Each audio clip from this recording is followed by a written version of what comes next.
This pedal is one of the rarest octave dividers ever built.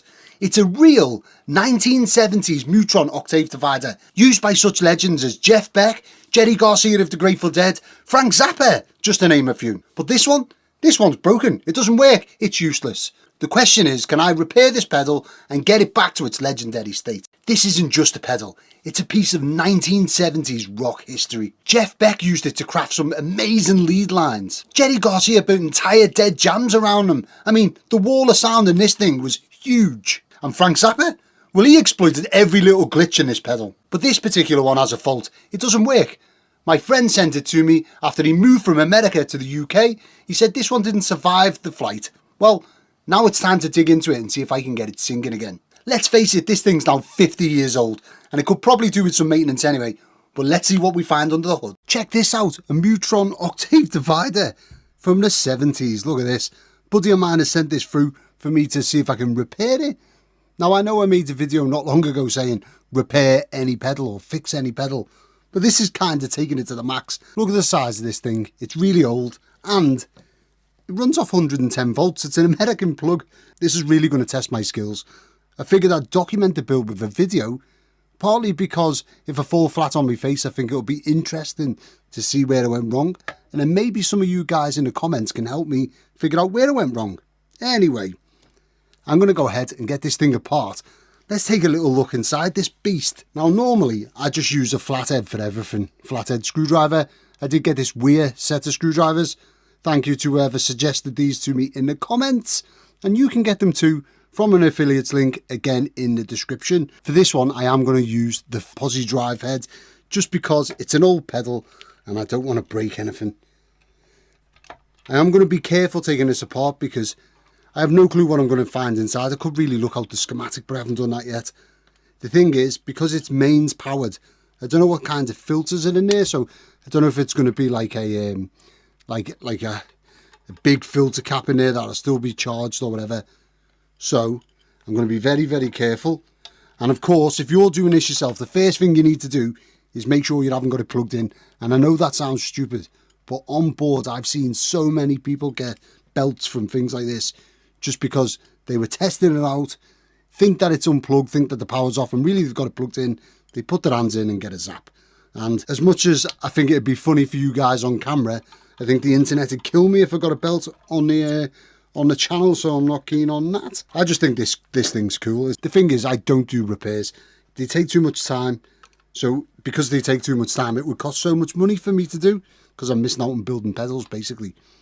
But when my buddy said to me, I got a Mutron Octave Divider from all the way back from the 70s, like, I thought, this is too good to miss.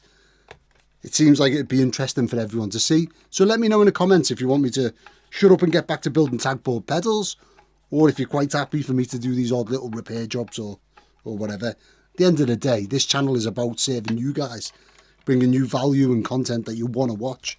So if this isn't something you want to watch, then before we get under the hood, I thought it'd be interesting just to dig into Musitronics. Who are they? Where did they come from? How did the company come about? Musitronics was actually formed after a failed deal with Guild. Yeah, Guild, the acoustic guitar, semi-acoustic. Crazy, eh? You wouldn't think they'd be into this sort of thing. But Mike, the owner, turned this disaster into a positive. Musitronics turned out to be one of the most innovative and crazy companies of the whole 70s. These weren't toys. They were hand-built performance machines, and you can tell that just by the weight of this thing. This circuit started life as a collaboration between Mike and George Merriman, who was actually the designer of the Dan Armstrong Green Ringer, believe it or not. That's why the octave up in this pedal is so clean, and probably why the switch is labelled Ringer. It's literally a Dan Armstrong and a Mutron melded together in one beautiful hulk of a pedal. And all of that has brought me to the problems that are now inside this one. Let's take a look. If you look at this screw here isn't in line with that. So if this is a bent metal enclosure, the lip of the enclosure should be about here. And that is a bit further over, so it might be holding something in. You can definitely hear a man who's speaking from experience there, having took something apart that I shouldn't have. Now, this is a point. I've got this open just a tiny bit. The temptation to put your screwdriver inside and leave it is massive. Don't do that. I know the insulated screwdrivers, but just don't do that. I've in the past shorted something out inside and blew the tip off my screwdriver. In fact, it was a massive vent fan I was working on. and I borrowed the screwdriver off one of the lads on watch. I'm sure my mate Paolo won't mind me mentioning, he's an absolute legend. He's a warrant officer now, funnily enough. He lent me his flathead screwdriver. It's like his pride and joy. And I was going inside an enclosure and I put the screwdriver in, shorted two 440 volt terminals out and blew the tip off the screwdriver. He was not a happy man, let me tell you. Anyway, let's see what we got. And the fact that it's coming apart tells you that that screw was to hold something else in, probably the board. Oh, there we go. Look at that. Look at that transformer. Epic. Oh, come on. And look at these boards. This reminds me of inside a military cabinet because it's all sort of laid out like this. And you can tell that these were etched in big batches and not...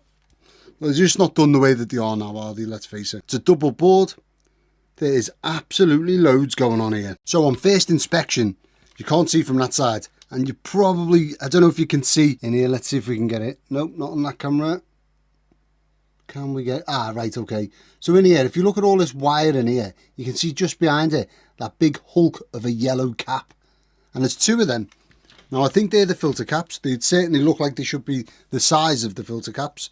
And if I go between the enclosure, which is going to be ground, if you like, and the positive side of this cap here,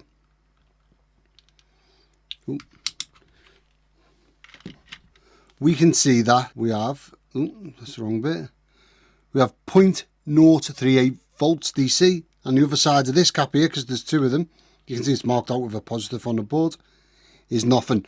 Well, when I first opened this up, there was about 0.1 volts DC on there. It's now completely dead, or there or thereabouts. So that's telling me that the filter caps are discharged, so I'm going to be safe. Great.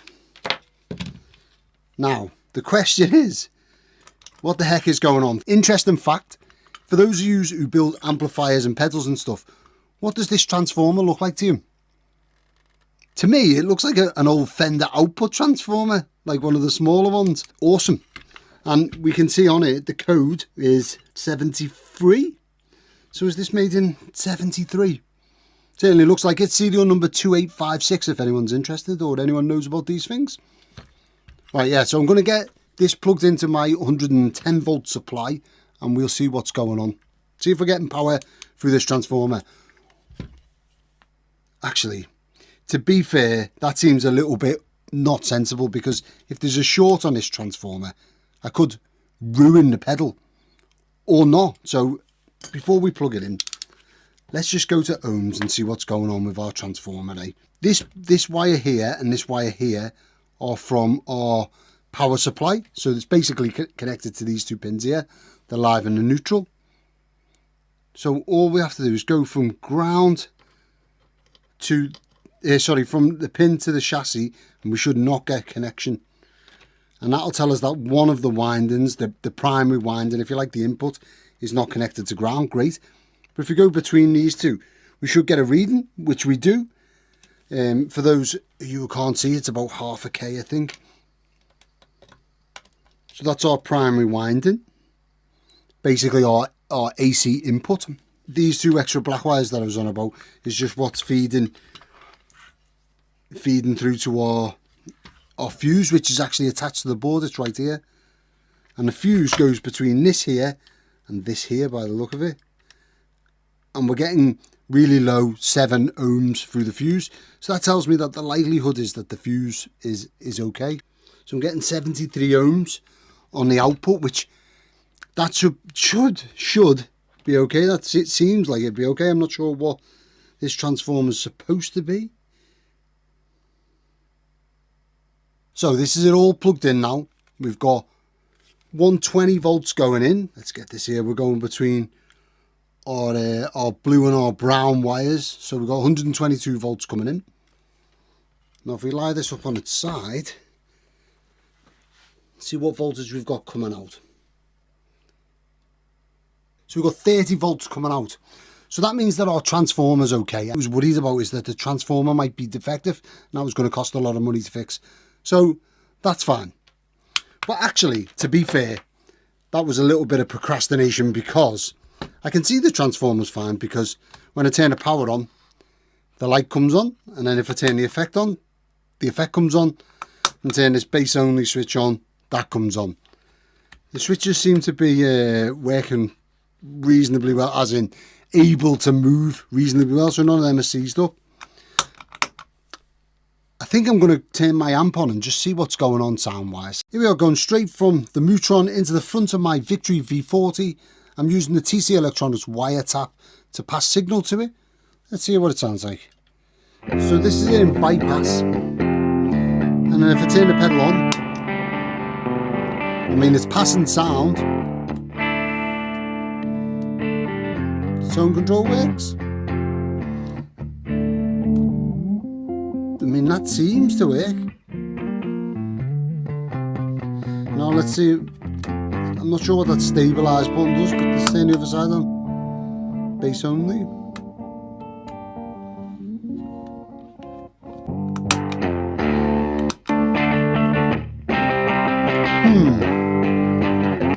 So at least we know the power getting into the pedal, so all the expensive stuff is okay. It's passing signal in and out of it. So now it seems like it might be something that is just like out of spec, maybe. Okay, so the first test, I found that the pedal is actually passing signal, and all of the controls kind of work. We're just not getting that octave. That instantly suggests to me that it's going to be something that activates the CD4013. That narrows it down to a few things. It could be power, it could be grounding, it could be a leaky capacitor that's injecting a voltage somewhere it doesn't need to be and holding one of the NAND gates open. Potentially, but we'll see. That's kind of like the brain of the octave. Or for my American friends, that's a CD4013. I don't know why you American guys say 355 instead of 355 or 335 instead of 335. It's supposed to be your guitar so you can decide, but not here in the UK, so I'm going to go with CD4013. Pick me up in the comments if I'm wrong. So what is the CD4013? It's basically the thing that activates the octave. So you'll have a clock signal coming into it, which is usually from an op amp, but maybe it's from a transistor set. We'll have a look at that. And also you're going to have basically an open and closed gate. So it will be like a signal applied, opens a gate and allows electricity through, cutting through, whatever. And then it'll be the same thing on the other side of the IC. If we're not getting any voltage on these things and the switch isn't operating and being either on or off, maybe that could be an issue.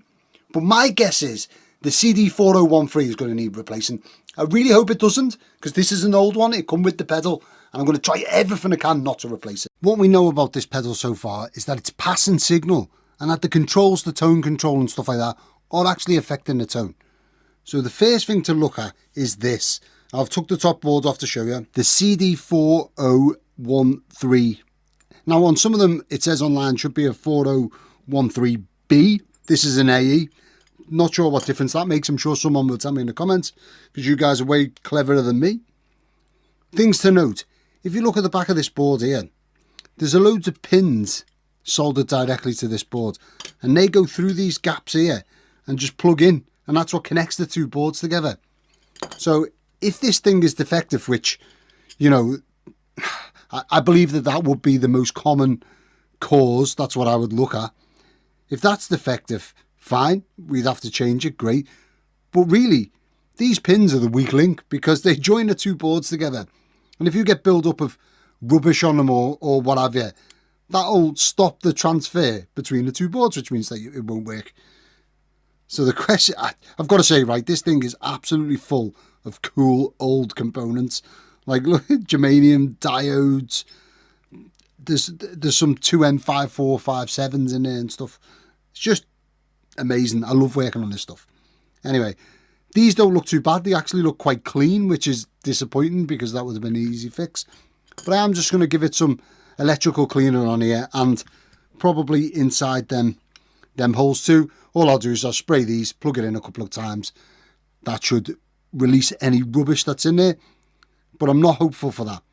Then the next thing to do is to plug this back in and test the pins of this to see where we're going, see what the voltage is, see if we're getting power supply in there, yada yada yada. To do that, it would be ideal if I had something that I could plug onto this, run wires to this, so I don't have to like try and test while it's all together. I don't have that facility, because I don't normally work on these. So if I was working on a lot of these, I'll probably make up a jig. There's probably something you can buy, to be fair. but I'm not going to do that. I'm just going to go ahead and clean these, reinstall this in here, so then we can start taking some voltage readings from this here, remembering that this is actually pointing in that direction. So pin 1 is here on this side. So when we flip it over, pin 1 is going to be there. It's not marked up on the board, but I know because the cutout's here. To the left-hand side of that, that's pin 1. Flip it over. There we go. So now we're upside down again and it's back installed. If we remember, this is pin 1. So 1, 2, 3, 4, 5. Yeah, 1, 2, 3, 4, 5, 6, 7, 8, 9, 10, 11, 12, 13, 14. So 1 and 14 are opposite each other. Pin 7 is our ground. So here. And then also pin 14 is where our voltage comes in. If we put our flute to ohms with no power, there's no power going in here, it's all dead. And go between the casing and pin 7, we should get ground. There you go. So 1.3 ohms. So that means we've got a ground connection from our ground pin to the chassis, which is good. That's what we expect. Now I'm going to put some power into the pedal and we should see on pin 14, we should see the voltage. So really it should be between 9.5 and 10.5 volts. If we're not seeing 9.5 and 10.5 volts on pin 7, this thing can never work because it's not getting the right voltage. We've got voltage on the pedal now. We've got our Fluke 101 set to DC voltage because that's what we're working with. And remember folks, if you want a Fluke 101, you can get one from the description in this video. It's an Amazon affiliates link, so I do get a small kickback. Thank you to everyone who supports the show that way. It really does mean a lot. It means I get to buy loads of new stuff. So what are we going to do? We're going to put our ground pin. It doesn't really matter which one you use. You just get a negative voltage on it. But we put our ground pin to ground. I'll probably put it in that one. And then this one here is going to go to pin 7. So if this is pin 1, 2, 3, 4, 5, 6, 7, ground. Ha! Of course it is. So it's pin 14 we want to go to, not pin 7. So 7, 8, 9, 10, 11, 12, 13, 14. So we're seeing 0 voltage on pin 14 at the minute. And I'm guessing that might be because I forgot to turn the pedal on. Let's flip it over and see what's going on. Well, we're getting no... Oh, I'll tell you what it is. I've turned the power supply on, ready to go. But I haven't plugged this into the power supply. Well done, Joe. Now we've got power to it. Let's test again. So pin 14, this one over here, we should have between 9.5 and 10.5 volts if this thing's ever going to work. So we're at 12 volts. Now that's too high for this to work. According to what I've read on the internet anyway. Not something I've used a lot, but as you can see, 12 volts on here. Let's keep going through the pins and see if we can check what's going on with the rest of it. Pins 3 and 10 are the clock inputs, and they should fluctuate between 4 and 6 volts. So let's do pin 3, 1, 2, 3. This is pin 3. And we see we are getting 0 voltage there. So that's not good. 7, 8, 9, 10. We're also getting 0 voltage there. Then pins 1 and 2. Pin 1 we've got straight 12 volts. Pin 2 is a straight 0 volts. Maybe this is because we've got too much voltage going into it. So it's not actually like, it's not reacting the way it should. Possibly. Next up should be pins 4 and 6, which should be at 0 volts and held low. So let's count them. 1, 2, 3, 4. Here is at 0 volts. Great. And then 6. Now 6 is at 5.8 volts. Now this usually is down to something like a faulty cap. That's like leaking maybe or something like that, I would imagine. But we're getting 5.8 volts there. Let's keep going. Pins 11 and 13 are also set and reset pins, so they should be at 0 volts. So there's 8, 9, 10, 11. So pin 11's at 0, great. Now 13. 13's at 11.8 volts, that should be at 0 volts too. Okay, so next up and last up is pins 5 and 12. Now these are either tied from my research tied to 1Q or voltage VDD, depending on which circuit it is. I don't know which circuit this one is. I could probably find out with a bit more research, but I like to just dive in. Now, this should be anywhere between 0 and 10 volts. So I'm not sure what we're going to find here, but let's just document it anyway. 2, 3, 4, 5. 0. Great. 6, 7, 8, 9, 10, 11, 12. 0. So anywhere between 0 and 10 volts, normally a steady state. Well, I'm not seeing any change there.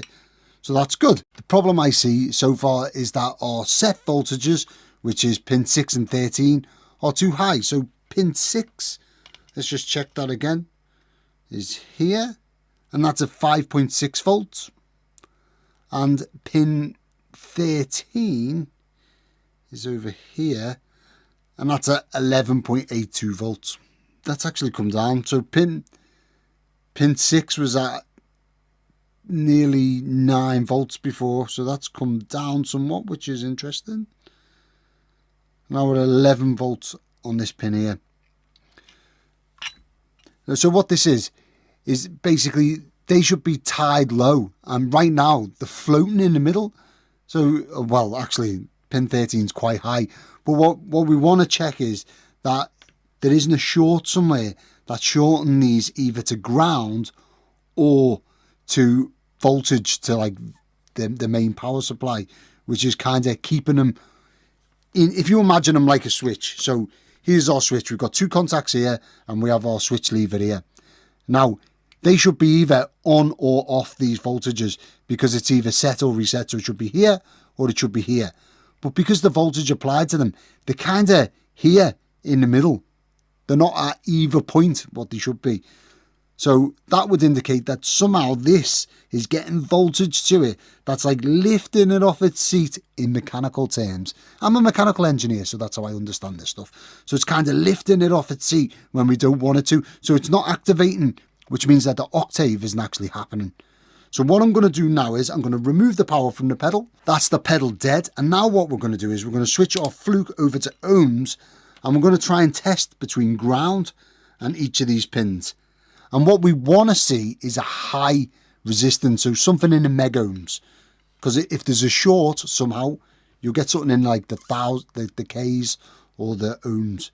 So pin 6 to ground, we're getting 23 megohms. So that's massive. It's definitely not shortened to ground. Pin 13 to ground, 19 megohm. That's what we want to see. So they're definitely not shortened to ground. Great.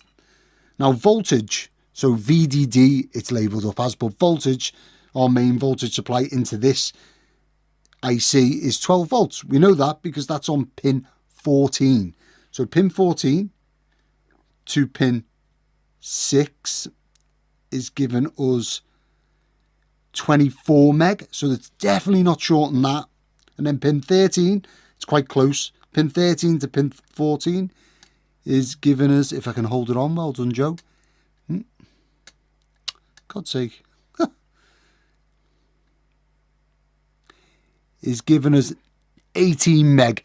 So we know that that's definitely not short. Now, the likelihood of it is that this IC is probably working now. Okay, so what do I think is going on? Let's have a little run through. I've been racking my brains and trying to trace this thing out because I can't find an actual diagram for it. And the ones I can find, the lines are faint. My eyesight's not great. Fine. What we can tell is that this CD4011 UBE, that's kind of supplying, it's basically a NAND gate. Anyway, pin 3 connects directly to pin 6 on this, which is one of our triggers, if you like. Fine, so that's controlling one.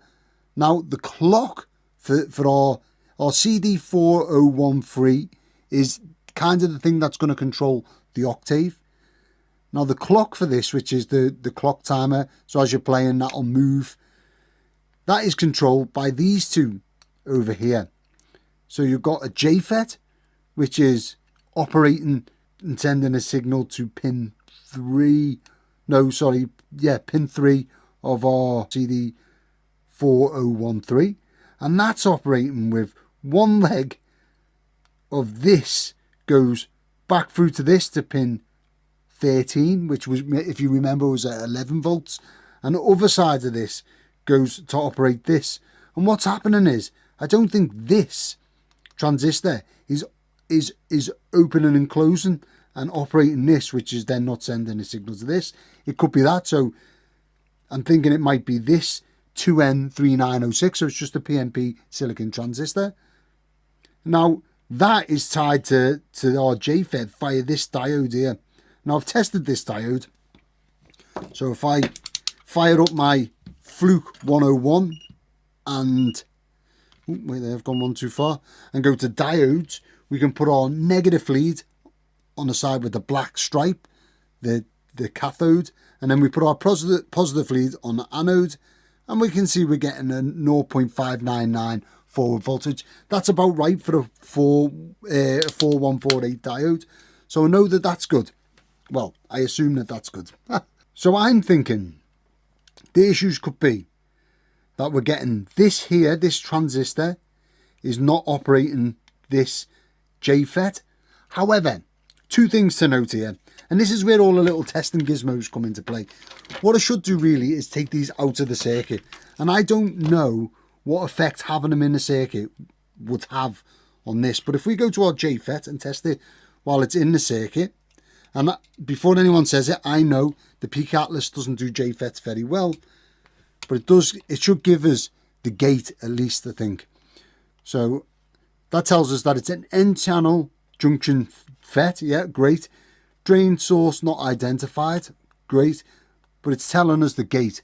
Now that to me suggests that that JFET is actually working, or it is not defective because it hasn't said unknown components or anything like that. Now if we go to our 2N3906 and do the same, what are we going to get? This is totally not scientific. The electrical engineers in the world are going to jump on me and say it's in the circuit. Well, this is telling me that it's an LED diode junction, and it's giving me just an anode or a cathode. Now that could just be the way it's wired in. It's giving us a forward voltage of 3 volts. But usually you get something like that, saying that it's a diode when the transistor's knackered. Now because it's in the circuit, I can't really tell.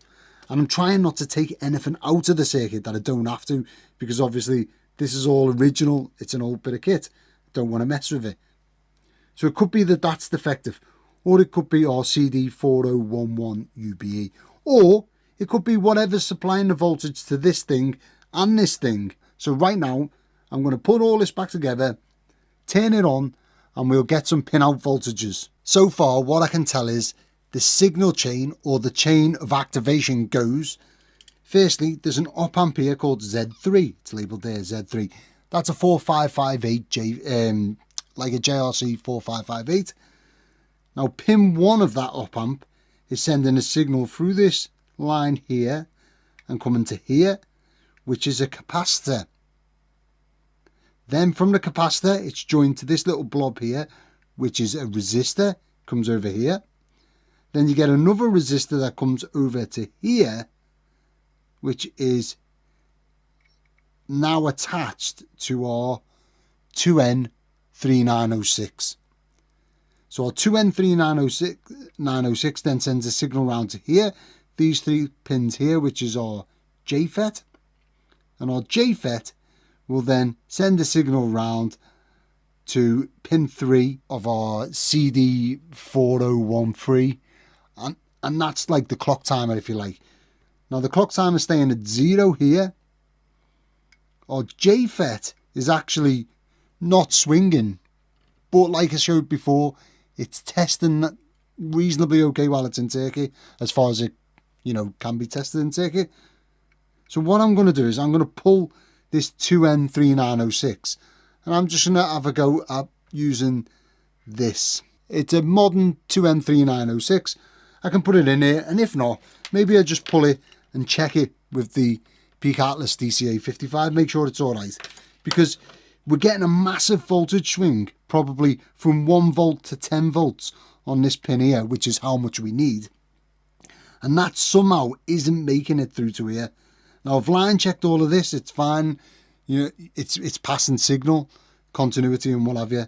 So this is kind of the weakest link. Right, there is our 2N3906 removed from the circuit, so we can test it properly. If I can ever get this last bloody clip on. And of course my Peak Atlas DCA55 has run out of battery, as it always is, because I'm a heathen. Right, it says it's a PNP silicon transistor, base collector emitter, and a current gain of 161. So that is not the problem. Back to the drawing board. So I was a little bit concerned about that 3906.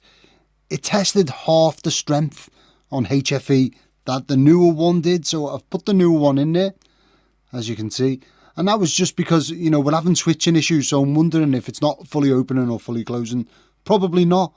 But I don't normally like just changing vintage parts out of these sorts of things. But I had a little look online, and some people seem to suggest I should have. So I did. Now the question is, what the heck is going on? I'm going to go ahead and get back to the drawing board. And here's where the plot thickens. So I definitely think our 2N3906 was defective. And I don't mean it was broken. I just mean it went fully operating them send and return gates. So the open and close gates on the CD4013. Which is why I thought that was defective. So more progress. Right. So we fitted the board back in after changing our 2N3906 transistor or PNP silicon. And the pedal sort of worked. It worked a little bit. And I was getting, sometimes we were getting a voltage swing on our drain of our JFET, which was great. And I was like, man, I've got this cracked. But then it cut out, and then it was working, and then it cut out, and I was like, pfft. So more tracing round. And what I did eventually was go, do you know what? Let's just follow the JFET. Let's see where it goes everywhere. So we've got our source is tied to ground. So fine. And I checked that was tied to ground. There was a tiny little, I mean, I don't know if you can see it there. Let's see if we can zoom in. There was a tiny little imperfection in the trace here. It was almost like a, do you know what? It could have been a hairline crack. It could have just been the way that my eyes were looking at it. So I soldered that just to make sure. But that goes straight to ground. Fine, no problem. Then we've got this leg here. No, we'll do this leg first. This leg here comes through here, over to here, and then down, round into this test point over here. Fine. Everything was connected great. Even with a good prodding round, nothing was happening. Then when we look at this leg here, the leg that we're having the trouble with, that we're not getting a swing on. So our drain, if you trace it round here, around this curve, it comes to this bit here, which is a resistor that hops over to here. Now on this junction here, you've got a cap going to ground. I'm guessing to take away any noise that you don't want, or, you know, like any high frequencies or low frequencies that are getting in the way. But also, if you look, there's another little squiggly line coming off here, and I thought, I wonder where that goes. Let's just trace it while we're tracing everything out. And that comes right the way around here and goes to this pin here, which is one of our weird stabby pin things, like the connectors that go through to the other board. Great. Well, actually not so great. So this actually had a hairline fracture right the way around this pin socket. So after I've soldered it back, well, first of all, I give the board a little press, and the octave was coming on, and then it was disappearing, and then it was coming on. And I was like, well, I checked all that before, so why didn't I catch it before when I was, you know, prodding around the circuit? It didn't come on and off. And then it dawned on me, I hadn't changed the 2N3906 before, so it was a compound issue.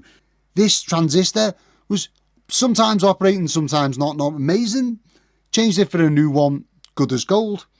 And then also this pin right here, this M1, had a hairline fracture right the way around it. So you were losing contact and getting contact back. And now we've got it all back together, and that's soldered, and our wire tap playing. Let's just go between earth, ground, and that pin on our JFET. And look, you can see now, before it was like 0.02 or whatever it was, swing. But now while it's the signal's going through, we're going from really low 0.02, and then when the signal kicks in to something big, it's shooting right up to 0.4 or whatever. Let's give it something else. That's a bit a bit racier. Look at that, 0.3, 0.5, 0.9, 1.4. So we're getting that swing, and that swing is operating the JFET, which is then sending the signal through to our CD4013. This isn't normally the sort of pedal that I work with. As you can imagine, I'm a drive pedal guy. Let's flip it over, get some signal going through it with the amp and what have you, and test to see how it sounds compared to before, because I haven't actually heard it yet. It's only been when I've been prodding around and I've got the voltage swing, so I'm assuming it's working. If you enjoy me deep diving into these vintage pedals, please let me know in the comments. I'd be interested to know if people want to see more of me doing vintage amp and guitar repairs, maybe some mods, or do you want me to stick to tagboard effects pedals and building new stuff? Thank you so much for watching this video thus far. It really does mean a lot to me. And if you're watching this video without subscribing, please press the subscribe button. It helps YouTube know that I bring value to you. And then they'll share my content to more people and you'll help the Hello Sailor Effects channel grow. Thank you for watching this content. It really does mean a lot. Here it is, ready to go. Let's apply some signal and give it a clean tone. And the effect on. And there's the mix control or the blend control. And then give it the tone. So now we can actually hear that the other octave is working. And then the ringer.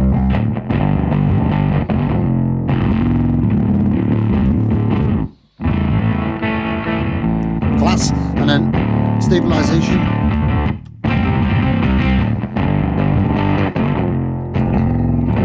I think that actually helps the octave. It's a bit looser and falling apart. I think I prefer it with the stabilization on. And then with the bass only, makes it sound terrible because I'm a guitarist. Well, I'm reported to be a guitarist anyway. So this is working.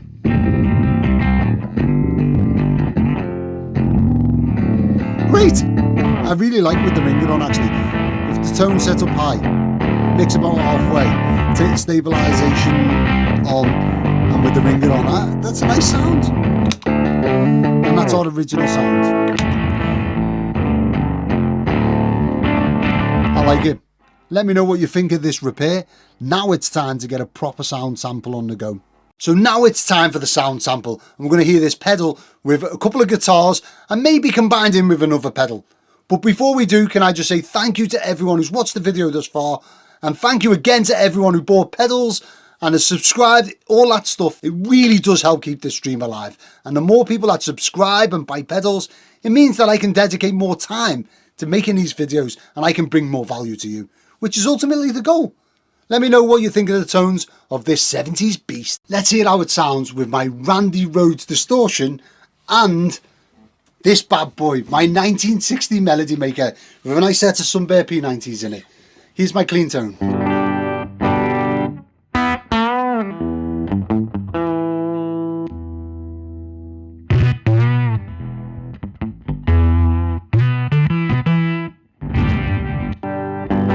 And now here's how the Randy Rhoads sounds on it.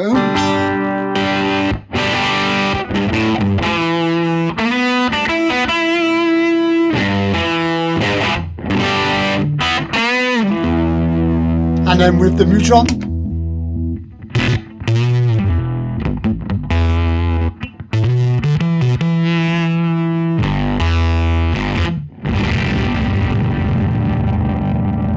With the tone turned up.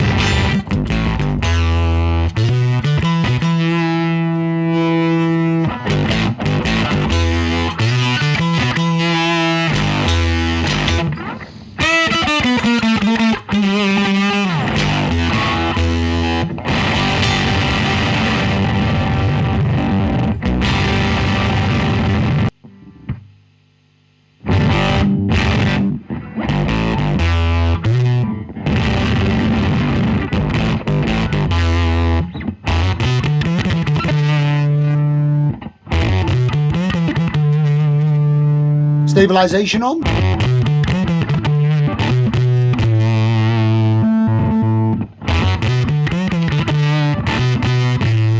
Now with the bass only switch it kills guitar.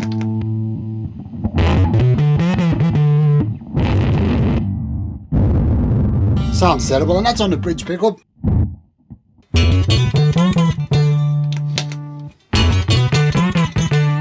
Let's turn the mix all the way up. I realise that operates backwards, but there you go, it's like blending in the clean, I suppose.